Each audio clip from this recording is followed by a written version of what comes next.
ধন্যবাদ আজকের যে আয়োজনটা হয়েছে। আর আমি আমার বক্তব্য দেওয়ার শুরুতেই আরো ধন্যবাদ এবং কৃতজ্ঞতা জানাচ্ছি বাংলাদেশের ইতিহাসে মহান জাতীয় সংসদে যে ব্যক্তি চা শ্রমিকদের জন্য দীর্ঘক্ষণ কথা বলেছেন, সেই এই শ্রীমঙ্গল কমলগঞ্জের কৃতি সন্তান 4 আসনের মাননীয় এমপি আলহাজ মুজিবুর রহমান চৌধুরী, যিনি শ্রমিকের 500 টাকা মজুরি, শ্রমিকের ভূমি অধিকারের জন্য দীর্ঘ সময় কথা বলেছেন। এটা ইতিহাসে বিরল। আমি আজকের এখানে যারা উপস্থিত আছেন, আসলে এই 500 টাকা মজুরির জন্য ওনারা কথা বলবেন, তবে আমি একটু আমাদের বাগান প্রেক্ষাপটে একটু কথা বলতে চাই। সেটি হচ্ছে আমি একদম আমাদের ভাষায় বলছি, যেটা আসলে মনে হয় ভালো হবে। এটা হলো যে একটু আগে আমাদের ইমরান ভাই এইখানে বলে গেল যে 76 টাকা না কত 76 টাকা আমাদের ঘর বাড়ির জন্য কাটে।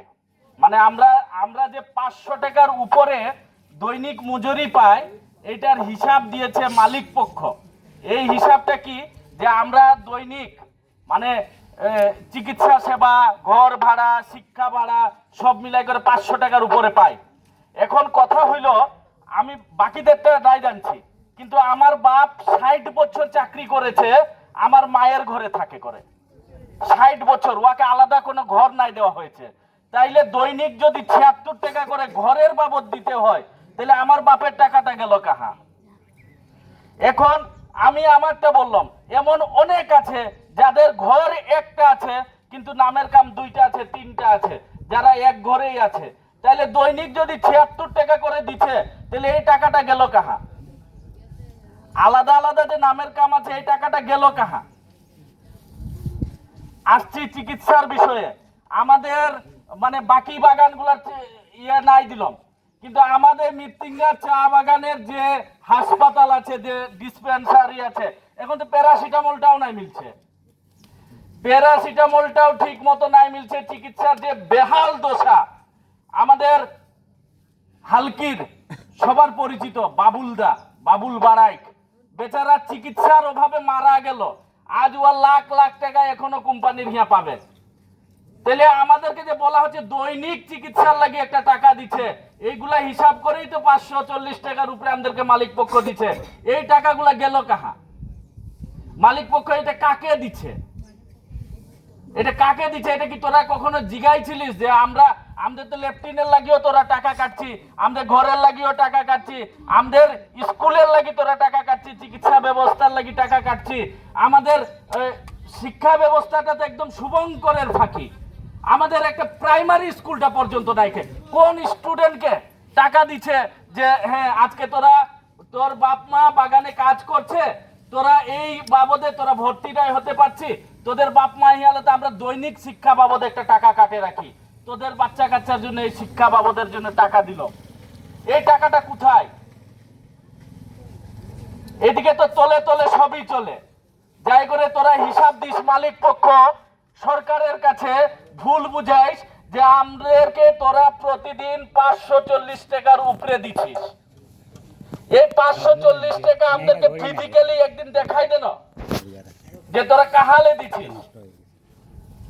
আমরা শ্রম আইনের অধীনে থাকে, আমরা শ্রমিক বান্ধব যে দেশ, এই দেশ গড়ার লক্ষ্যে আমাদেরকে সম্পূর্ণ অধিকার দিয়ে করেও আমাদের যে বর্তমান বেঁচে থাকার জন্য যে বাজারের দ্রব্যমূল্যের যে দাম, এই দামের অপেক্ষা করে আমাদেরকে 500 টাকা মজুরি নিশ্চিত করতে হবে। এবং এই 500 টাকা মজুরির প্রয়োজনীয়তা বুঝেছিল মৌলভীবাজার 4 আসনের 4 জন এমপিএ। যে মৌলভীবাজারে 4টা আসন আছে, এই 4টা আসনের 4 জন এমপিএ বুঝেছিল, এবং তারা আমাদের মৌলভীবাজার 1, মৌলভীবাজার 2, মৌলভীবাজার 3, মৌলভীবাজার 4, এই 4টা আসনের এমপিএ মহান জাতীয় সংসদে শ্রমিকদের দৈনিক মজুরি 500 টাকা হবে বলে প্রস্তাব করেছিল। শুধু মৌলভীবাজার না, আমাদের এই দুঃখ বুঝেছিল চুনারুঘাট 4 আসনের মাননীয় এমপি সাহেব ও মহান জাতীয় সংসদে এটা তুলে ধরেছে, কিন্তু একটা কুচক্রী মহল মালিক পক্ষের তাদেরকে সাঙ্গ দেওয়ার জন্য আমাদের চা শ্রমিকের মধ্যে কিছু দালাল যারা নিজেরা ঠিকই এই সুবিধাগুলো ভোগ করে, এই দালালগুলোর সাথে মিলিত হয়ে সরকারকে ভুল বোঝানো হয়েছে যে না আমরা বলে বাংলাদেশের যতগুলা শ্রমিক জাতি আছি সবার থেকে ভালো থাকি। আমাদের এখনো ওই যে চানতারা দেখা ঘর এরা কিন্তু দেখছে না। আমাদের যে ঘরটার জন্য ইমরান ভাই বলছে যে দৈনিক ৭৬ টাকা কাটে, যেটা আমরা ভাড়া দেই দৈনিক ৭৬ টাকা, এই ৭৬ টাকার ঘর এখনো কিন্তু দেখছে না। আমরা এই যে চরম অবস্থা, এই অবস্থা থেকে যদি আমরা আমাদের কথা না বলি তাহলে কেউ আসবে না এই কথা বলার জন্য। তাই আপনাদেরকে অনুরোধ, কাজ কাম আছে, আজকে একটা পক্ষ চলে যায় কাজে, তাদের কি এটা প্রয়োজন নাই? তাদের কি দরকার নাই? যখন এটা বাস্তবায়ন হয়, প্রত্যেকটা সংগ্রামে যে সফলতা পাবে এটা না, কিন্তু সংগ্রাম হইলেই কিছু না কিছু সফলতা আছে, কিছু না কিছু সফলতা আছে। যারা আজকে ধ্যান ধ্যান করে চলে যায় তারা কি এই সফলতাগুলো নিবে না? তখন তারাই আগে আগে আসবে, তখন তাদের আগে লাগবে, তাদের সবকিছুর প্রয়োজন হয় আগে। আর আজকে এই রোদের মার খাইতে হইলে এই শ্রমিকগুলা, আজকে মৃত্তিকা চা বাগানের চা শ্রমিক নাই 1017 জন শ্রমিক, 1017 জন চা শ্রমিক।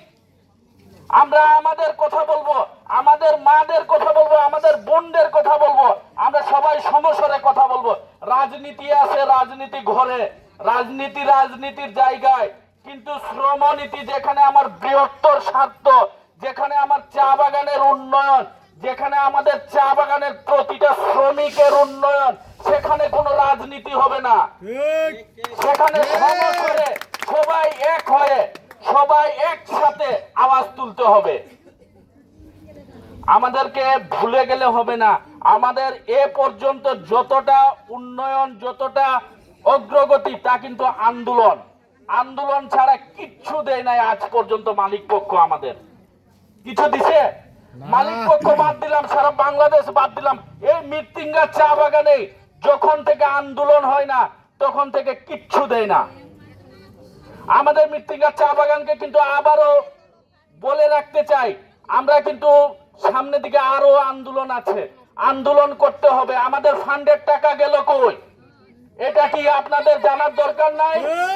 এই ফান্ডের টাকার জন্য আন্দোলন করার প্রয়োজন নাই?